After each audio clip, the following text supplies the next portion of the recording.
Hello, everyone, and welcome to our first ever bite-sized PD. This is going to be a quick 15-minute session. So real quick, if you could in the chat, let me know what your favorite snack is. What's your favorite bite-sized snack? Mine would probably be French fries. I love French fries. So yes, please go ahead and put that in the comments to let us know your favorite bite-sized snack. The next thing we're going to do is there are 12 different options during this session, and we're going to get to as many different options that we can throughout the 15 minutes. So we probably won't get to all 12, and that's okay because I hope to redo this session again. But we are going to vote. So I'm going to put a link to a Google form, and I'm going to ask that you please vote for which number you would like to see during this session. Would you like to see some Jamboard tricks and things like that? Thin slides, me talking about the Great American Race, share and compare, friendmojis, sketch and tell, brain dumps, Iron Chef, number mania, game of quotes, fast and curious, and using your tech connect coordinator. So which one would you, oh, cheese sticks, yes. Which one would you like to see first? And again, we should hopefully get a couple more coming. So let's check out the Google form. Let me pull that up and see what votes we have.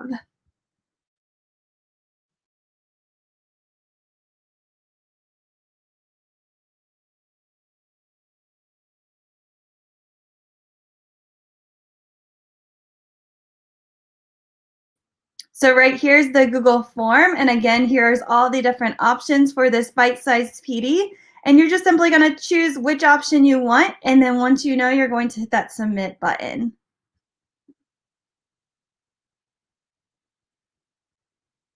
And it looks like, let's see who our winner is first.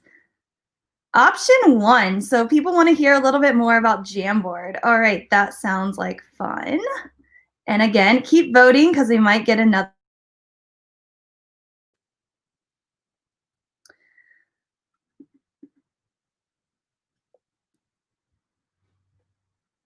So if you've never used Jamboard before, it is a great tool for collaboration, and it can really allow you to see your students what they're thinking out loud.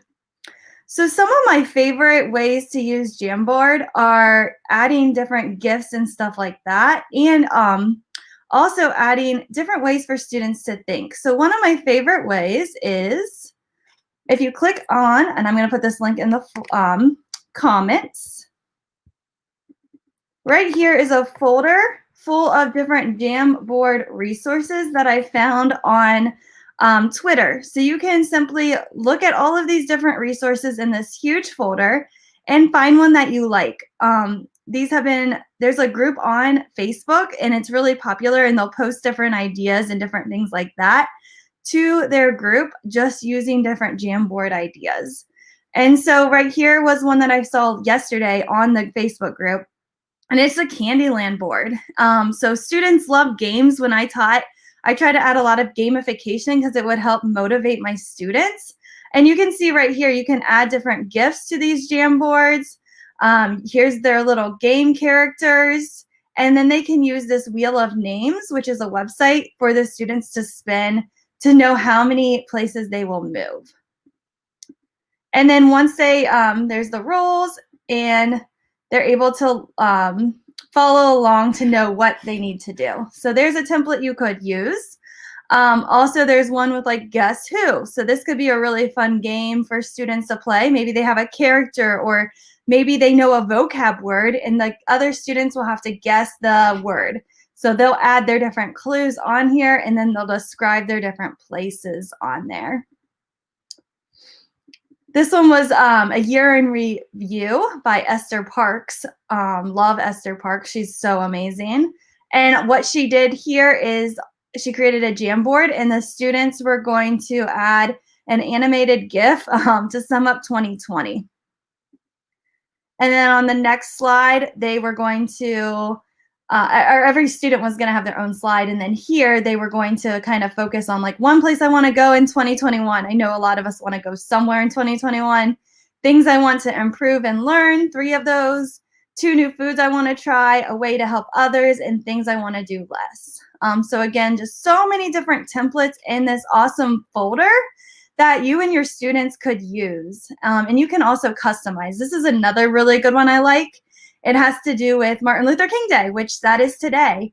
And on here, the students will get a picture. And so every day there's a different picture that you might find from somewhere online. And with the different Post-it notes, the different colors mean different things. So I notice the students would write, what do they notice? Then the students would use the blue for the I wonders, and they could just type on their sticky notes what they wonder about this different pictures every single day. And it just really helps them get thinking about, what do I notice and wonder about this picture? Also, the last one is, this makes me think, and then they would just fill it in. So again, you would just go up to the 3 dots, make a copy, and then you could use this picture of the day and add a new picture every single day to help your students learn. And again, that the link for this folder is in the chat. So feel free to look it over and make a copy. Also, feel free to make it your own if there's something on a jam that you don't like. Maybe you don't want your students to do this makes me think, and you want to change that to another question. Feel free to edit and customize these different jams to fit your classroom needs. And then right here, this one's for student notes. They find the main idea and then they add details down below. All right, so I think that's enough Jamboard. Let's see if we can get another bite-sized PD. And I'm gonna try to keep these to like 5 minutes or less. So let's go back. Feel free, I'm gonna let you vote again on the Google form. So let me put that back in the chat and I'll give people a couple minutes. And I'm just gonna use the same vote. So if you've already voted for one, you might get to see it if that one wins the different competition. So again, here is our bite-sized PD menu. And let's see which one's going to win next.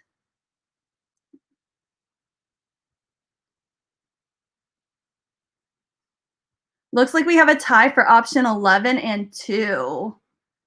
Let's see. Oh, there was a 3-way tie. Option 2 and 11. Anyone in the chat have want to throw out which option we should? Oh, wait, no, over here, option 9. All right, let's look at option 9. All right, option 9. Oh my gosh, this one is one of my favorites. It's Number Mania, and Number Mania is a fun way to get students to research.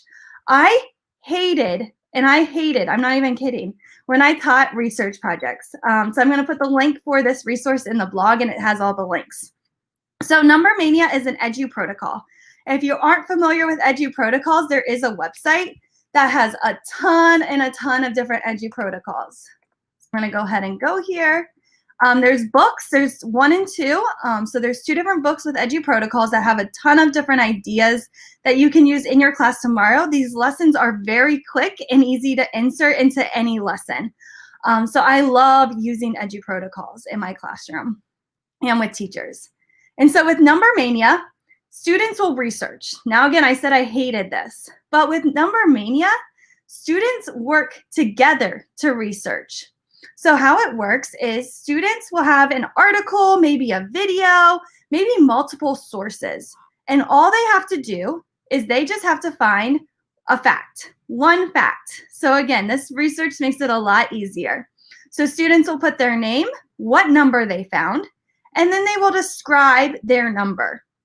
So for example, if there was like a research project about me, so my birthday is on September 24th. The student might put 24 as their number. They might say this is Stephanie Howell's birthday. and then they would put the link of where they found that information. So whatever resource you find, typically students have, our classrooms have 30 students in a class. So this Google form will have around 30 different answers by the end of the session with your students. So after they're done resourcing, you're going to share the Google Sheet with them in Google Classroom. Let's see if we can get it. So then, for example, after they fill out the Google form, you would share this Google Sheet with them in your Google Classroom, maybe in another link for them. And then once they have these numbers, they're going to make an infographic. So back on this Google site, there's a video here if you forget what I'm telling you right now. But in this folder, there we go. There are some examples of templates your students could use. And right here is an example of a student that Andrea, she did with her students. So these are actual student examples. So let's see the end product. So these students, they did the American Revolution by the numbers. Here are the 3 facts that these students found. And again, students only had to find 1 fact for that Google form. And then they're going to make an infographic that looks like this. Now, Andrea, what I love about this is that she put all of her students into one slide deck. So then she can quickly go up here to present, and she can just call on her students to quickly give a 5-minute presentation about what they're talking about. So you can see all of the different examples of these different infographics that the students got from this Google Sheet. So the Google Sheet will have 30 different answers, and then they're able to pull those answers and facts to create their own infographic. So such a fun and quick activity for students to use. And so here are some more examples. And here are just some examples. This one's from Matt Miller's Ditch That Textbook. And I love how it already has icons for the students because they don't need to spend time finding them. All they have to do is click and drag it on to their Google slide, and then their infographic is ready to go. They can add different text boxes or different things down here, like these speech bubbles or whatever they want to add to make their graphic pop. So again, this should be a quick lesson for your students to do.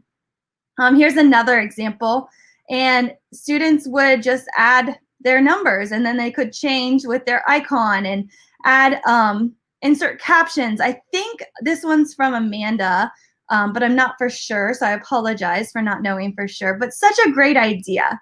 All right, let's try to get one more in. So let's look at our Google form for what bite-size PD we want next. Let me see if I can find that Google form. And here's our choices. And I'm gonna throw in that link one more time so we can vote really quickly for one more. This will be our last one for today. And if the feedback is good, we will for sure do this again. If it's not good, I won't do it again. So you let me know how you like this session. All right, let's see. Hopefully all the votes are in for our last round.